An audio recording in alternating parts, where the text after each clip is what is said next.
Big Day Out 2000, the year Olympic fever hit Sydney. It was the year Nirvana drummer Dave Grohl returned to the Big Day Out, this time as a frontman. It was the year Spider-Bait's Cram was almost thrown out, and it was the year the Magic Dirt Boys stormed the stage half naked. And 2000 was the year of the newly reformed and clean Red Hot Chili Peppers. Step 3.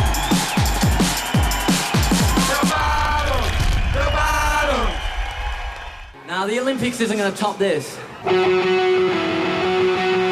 only one big day out, let's make a f***ing good day.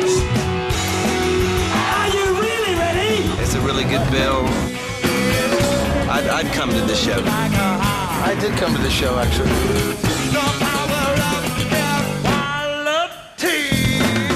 The 2000 Big Day Out started in Auckland on January 21st. The massive lineup included Blink-182, Basement Jaxx, Grinspoon, Atari Teenage Riot, Foo Fighters, Jebediah, Primal Scream, Magic Dirt, Spider-Bait, Nine Inch Nails, and headliners the Red Hot Chili Peppers.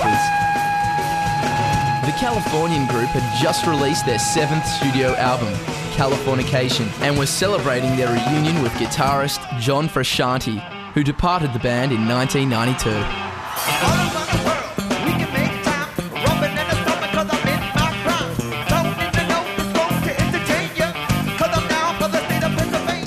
Is a mega show. 2000 was a really complex thing for us, and that was, we ummed and ahed about whether whether a band like the Chili Peppers should be on the Big Day Out. That was a lot of discussion, and the funniest thing about it is that like I said, I tend to be drawn to two things. Well, one of which I said is the artist, but also if they're a mega act, I love them if they're having a bit of a nervous breakdown.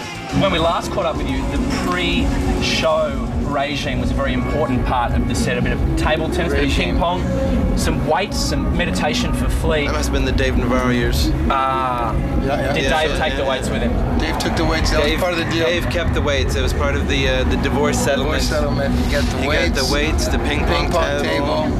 You didn't get the meditation room, no. We got to fight for that. The lifetime membership to Strip.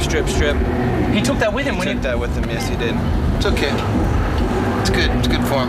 I think he's happy with that. It was good. It was an amiable split. We said we'd never put on a band that makes the Big Day Out the support act, and no matter what the financials or logics and stuff with it, to a certain extent, they needed it, and it seemed like a great thing to do because I'd kind of known the Chili Peppers socially through some other friends and stuff for quite a while. We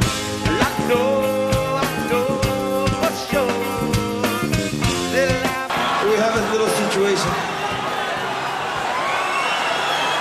It's not uncommon in a festival situation for people to get crushed like grapes up at the front.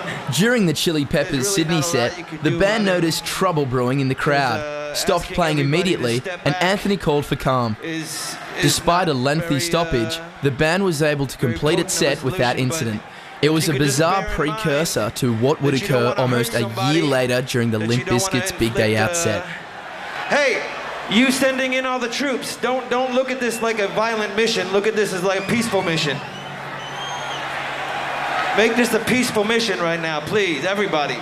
They're amazingly experienced at large crowds, like amazingly experienced. That they will spot things ahead of other people. They're keeping their eyes out. They're able to produce their show without having to rely on somebody just saying, oh, there's a trouble over it. They'll just see it and they'll just kind of go, oh, there's a problem over there.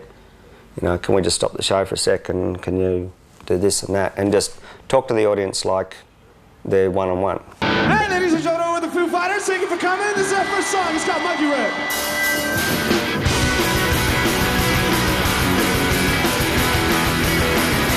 Making his return to the Big Day Out Festival was Dave Grohl, who first played on the bill as the fresh-faced drummer of 90s grunge act Nirvana. What have you done with innocence?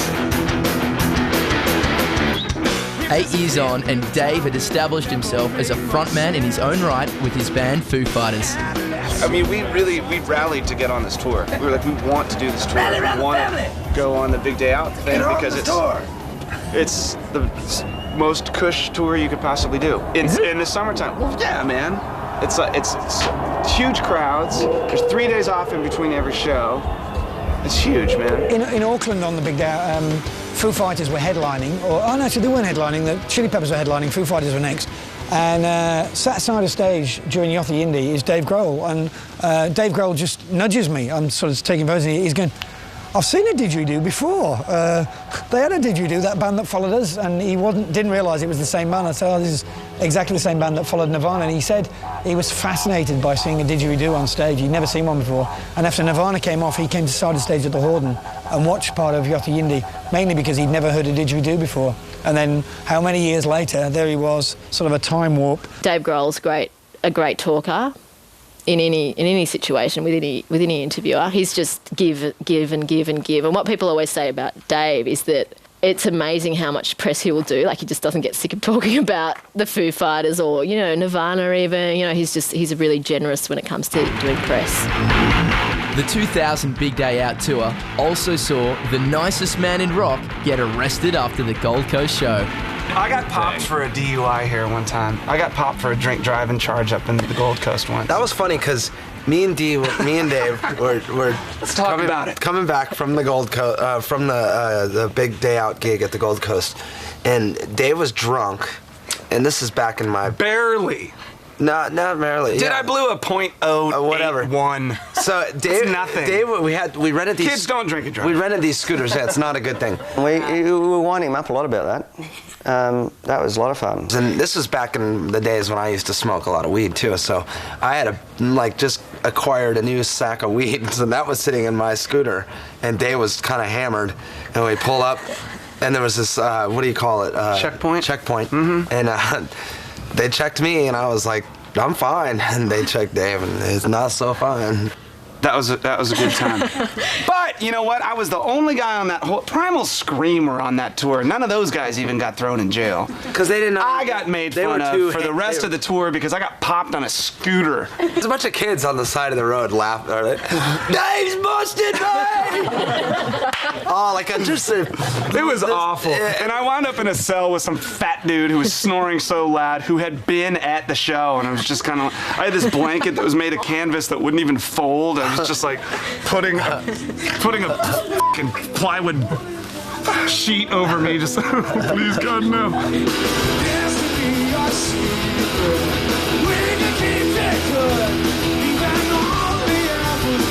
Have you met the other dudes, the other bands? A couple of them, but today's the first day, so you know. Fair enough. Trent, getting all sorted. You close to Trent? He's down there playing basketball right now. My God! We're watching you play gridiron. And lifting weights. Him and Flea are having a game of one-on-one right now. Who do you think will win? Trent. Dude, Trent, come on now. Trent, yeah, he's got the height. He's got the dark side on his. That's true. I did hear that your mum latched onto someone in 9 Inch Nails. That's right. My mother was talking to 9 Inch Nails for some time. Hard Inch Nails. Hard Inch Nails. Nails. Those boys from Hard Inch Nails are very nice. Hard Inch Nails, they're lovely boys, aren't they?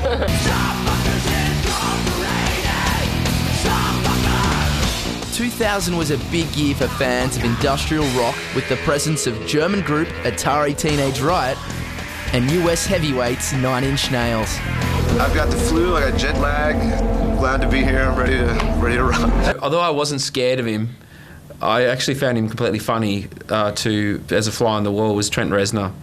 Trent was pretty funny. I wouldn't have approached him because he had these two big bouncers that followed him around everywhere, so if anyone ever came within cooey of him, you know, Trent, I really love you, get out of my way, you fuck, you know, it's like these guys that do this business over him. And I, of course, dressed as Gene Simmons in Halloween parades and stuff, you know, as a kid. But, did I really just say that? Yeah, okay. There's got to be bigger ones than Trent, jeez. Do you kind of keen to meet any of the Trent Reznors or the Chili Peppers or the... drummer is the one for me. I want to get my record signed. The 2000 Big Day Out was brimming with big acts, but none more legendary than Joe Strummer, the former frontman of seminal punk outfit The Clash.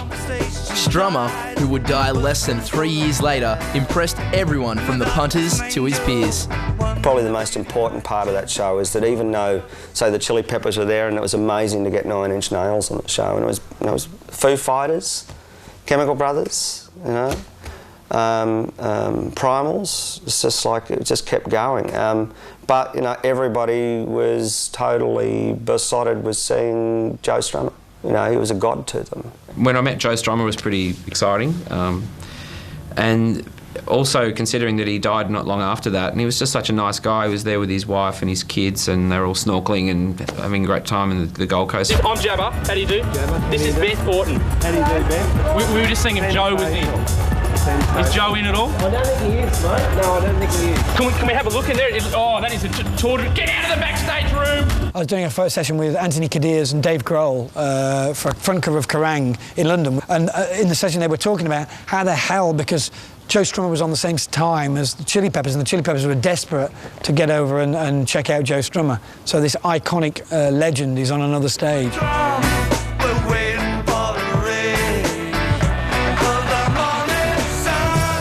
I've been reading your bulletin board, which interestingly enough, at the top of one of them there's an action for a bit of marijuana action. I'm not sure if that's actually connected to the Joe Strummer bulletin board. I have heard that if you smoke this plant, it has a mildly soporific effect.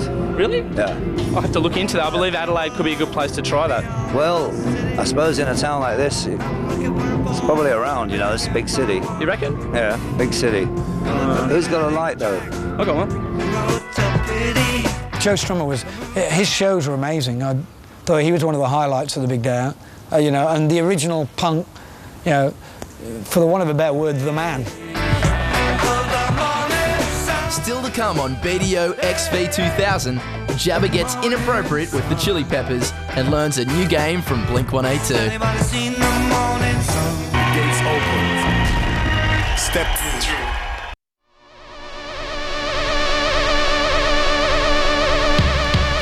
Hey girls, beat boys, superstar DJs, here we go! The 2000 Big Day Out marked another first for Channel V, with Jabba and the crew joining the tour in Auckland for the first time. Aside from shooting the performances on the main stage in Sydney, V captured the behind-the-scenes action of the entire tour, and Jabba's interview schedule had almost tripled since 1996.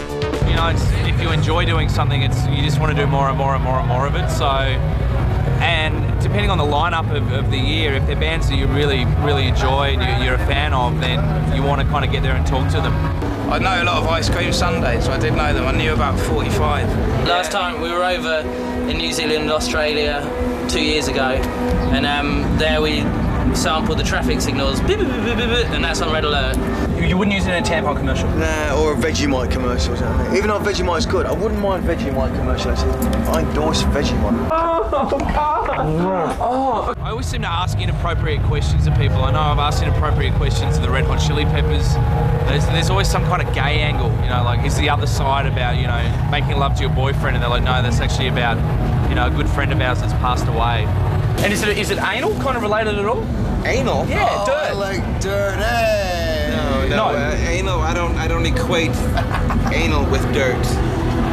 Maybe I should wash my bum more. Yeah, you get your mind out of the gutter. Once again, the other side. I was thinking maybe there's this theme here, the other side. The other side is sacred. I wouldn't talk too much smack over there if I were you about the other side. I'll get the Buddhist monks in here to give you it. How long will I slide? Separate my side. Idols and, you know, superstars. As if you're not going to say, oh, mate, actually, you know, I've done too many interviews. It's like, yeah, I'll do it. Gay chicken. I've forgotten how to... Really? Gay chicken, you get two guys. It's like chicken, you know, you drive two cars to each other, and whoever swerves out last, you get two guys. And whoever another guy? What? Yeah. Yeah? You already won. You won. You're like champion. You're champion. You're like Greg Louganis, like triple gold medal winner. Hey, have you ever played gay chicken? No. Do you want to play? Yeah, show me. Ah, win. Have you learned about gay chicken? I think you're going to tell us about it. Yeah, do you want to play? Yeah, okay. I win.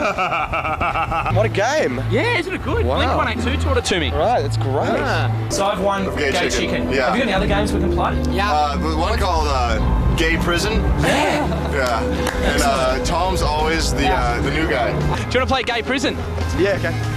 That's about the time she walked away from me. Nobody likes you when you try. In one won't anyone play gay chicken? Look, change, man. Change.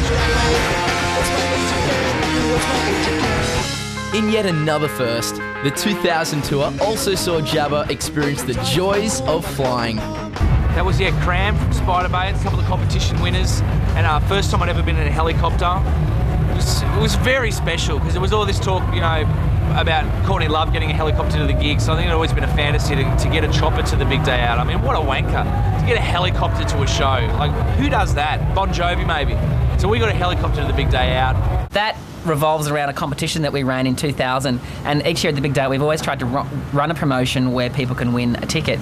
This year we're on the Gold Coast, and we ran a promotion where you could win the chance to arrive at the Gold Coast big day out in a helicopter with Cram from Spider Bay. And it was all set up. At the other end there were going to be photographers, and we were going to land backstage, and it was going to be this kind of euphoric moment. Has anyone seen First Blood?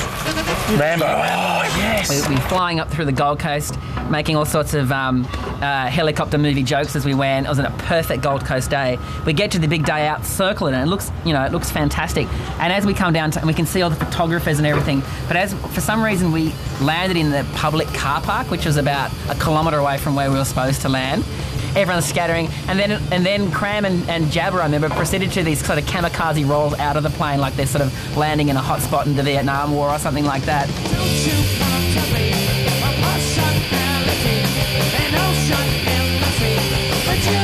Unfortunately, it didn't come back and pick us up. We had to do the sit in the traffic for 2 hours. On the Gold Coast, that's the worst big day out in traffic. Everyone drives out to the parklands, and it takes forever to get away. So it was pretty special. One, two, 3. That's better. And as always, the Ambience team were pulling out all stops over at the Lily Pad with special guests Girling and Basement Jaxx. Do you think the big day out just wouldn't work without a stage like the Lily Pad? It's really good for all those people who are on really bad fruit. Just can't concentrate for the day and their need a minds place all to kind let of loose. whirling. Yeah, it's actually quite a fantastic stage. Just the stuff they do, I didn't think was allowed in most countries. One year we had a same-sex kissing competition where we were encouraging people to get to know each other better. We do, lots of different things, lots of different performers. We have everyone from middle-aged crooners to young kids. We've had 6-year-olds who run the stage when we all had hangovers and had to sleep. We've had 80-year-olds who run the stage. So it's basically very free, and there's not really that much of a format about it. Next on Bdo X 2000, the Aussies go for gold both on stage and off.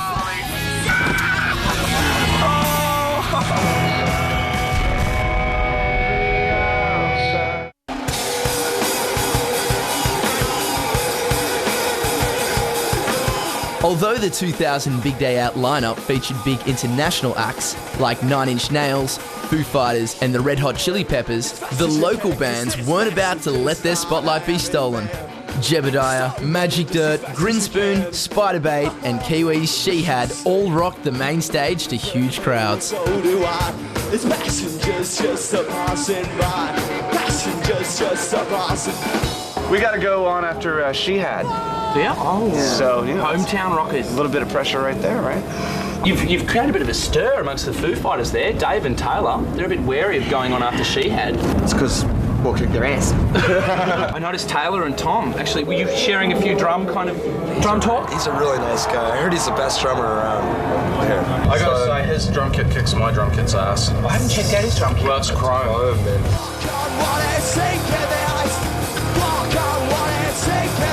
My favourite all-time Big Day Out moment, if I can say so for today only, because it's really hard to remember what my greatest moment is, was at the 2000 Big Day Out and Spiderbait were playing on the main stage. And at that stage, and to this day, they were a really amazing festival stadium rock and roll act, and Cram was the real leader of the pack, and throughout the show he'd get up behind the drum kit, he'd get the crowd singing and chanting and all that sort of stuff.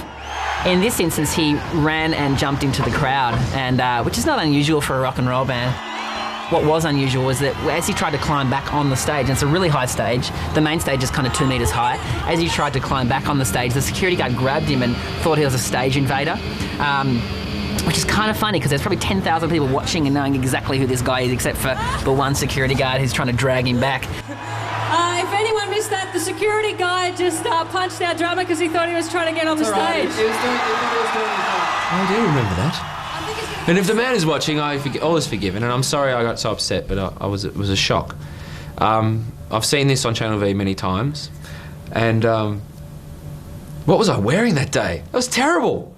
The stupid top and his daggy shorts. My God, the stuff he used to be able to get away with in the 90s. There was 2000, but everyone knows 2000 is still the 90s. I decided to do what I'd never done before, and that's jump off stage and get into the mosh pit at the big day out. And I'm telling you, I have so much more respect for you mosh pit people. Boys and girls, if you get in there, it is like a cesspool of stench. It's like the sweatiest, hottest, wettest, stinkiest, scariest place that I've ever been to in my life. And I got in there, I'm like, I thought I'd do the rock star thing and go, come on, yeah, woo, it's the, oh, God, let me out of here. I gotta get out. So I made it out. And then I tried to climb back on stage, and the bouncer grabbed me and threw me down on the ground. And so then our stage guy, Matrix, jumps off the stage, grabs the guy and said, he's in the band, he's better get up on the drum kit. Meanwhile, we're still going, just waiting for me to come back. And anyway, we got back on, and I was actually really pumped after that. I didn't think we were playing particularly well that day, so it kind of saved the gig. I'm sure he only made a mistake, but I just got king hit by a bouncer. But there was a split second where it was pretty scary. I really thought, holy shit, he might punch me out here. I might get thrown out at my own gig. Just over here, Spiderbait. Of course, they'll be retiring into their trailer before and after the gig. They certainly like a little bit of a relax. Just around the corner, a couple more Australian bands. Channel V's Jabba was also backstage on the 2000 tour. Capturing all the behind-the-scenes antics, not to mention creating some of his own, particularly with good friends Magic Dirt. The 2000 event when Magic Dirt was on the tour, and as a band, they've always been one of my favourite bands to work with, and at the big day out, they've always been a band who's actually looking for something to do. And they decided that they were going to do some stunt driving, so they built this huge wall of empty beer cartons. And that was very special. I remember Tex Perkins, a guy called James Strake. And then they hopped in the Tarago, they grabbed Tex Perkins along for the ride. Do you know what's actually going on here, Tex? We're doing something stupid, aren't we? Shut the pod bay door! Out! Pod bay. Is Adam still on the back? Here we go! Whoa! Wow! Holy! Oh! There's still a little bit. Oh, there's a bit. We gotta do. Yeah, clean up. Back up! Go, Robbo first. I can't remember if there was someone on the bonnet with the camera, and it was, one of those things where, I guess the Rolling Stones said it best. I can't remember what they said. It's all about hanging around, basically, and that's certainly the thing with the big day out. You come along, you do your 40-minute set, and then it's just hanging around, drinking other bands' riders. So it's just another way of killing time. You better get out, He went to smash chair.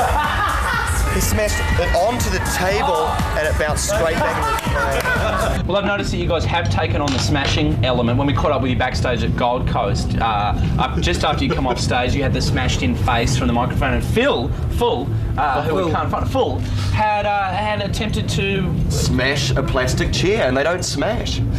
He found that out, and that came flying back at him, and basically, yeah, destroyed his nose. On the bridge of his nose. So what's Trent's secret then? How does Trent get away with smashing them without them coming back? I think he's throwing things at the other band members, so they're dealing with the broken noses. And watching Nine Inch Nails after they finished their gig once at a big day out, and then had this massive show. And those guys are renowned for getting pumped up for their shows, and they're really intense, and there's a real darkness to their music and stuff, and some really cool stuff that he's written. After their show, they came back off stage. Everyone had to get out of the way, clear the way. Watch out, Nine Inch Nails are coming off stage, get out of the fucking way! And they went into their band room, and they just decided to smash up all their band gear and their furniture and all their rider and all their cheese, and smashing up crackers and bottles of Moe and all that. But they didn't realise that the Big Day Out has garden furniture, like from IKEA, and so it's all plastic. So it's just bouncing back and hitting him in the head. This stuff is indestructible. They couldn't do it. They thought they could smash band rooms up, but not at the Big Day Out in Melbourne or Sydney, not Big Day Out furniture. The Red Hot Chili Peppers. Can we see them? Are they huge? Oh my God, there's Flea naked. Flea, get down here.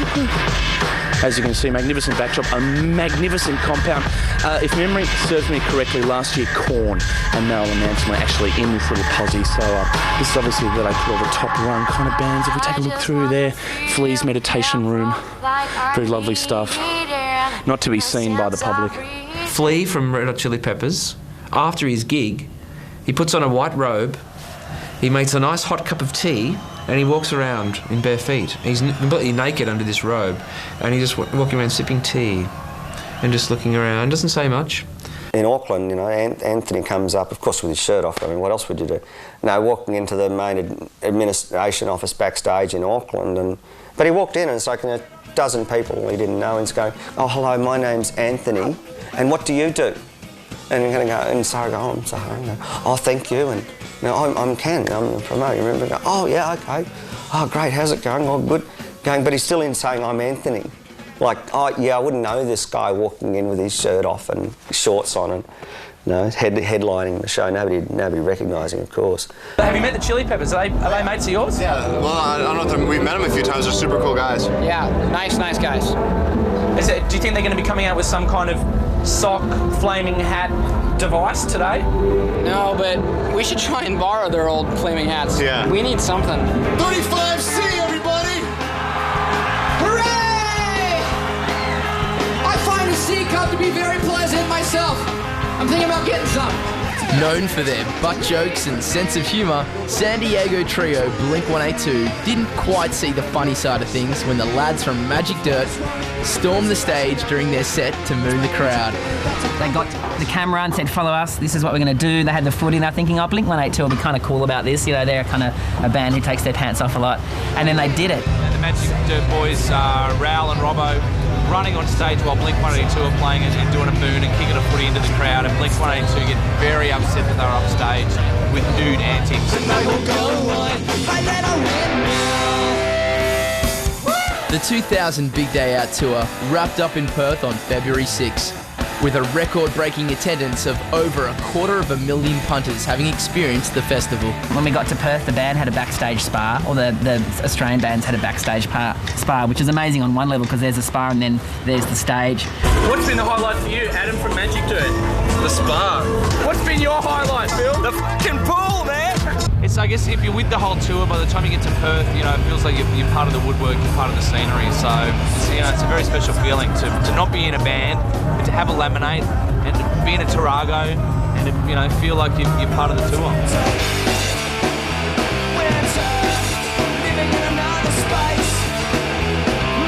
Next time on Bdo X, we revisit the highs and lows of the infamous 2001 Big Day Out tour with Limp Bizkit, Coldplay, Rammstein and PJ Harvey.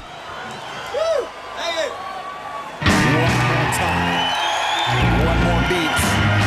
Gates open. Step 2.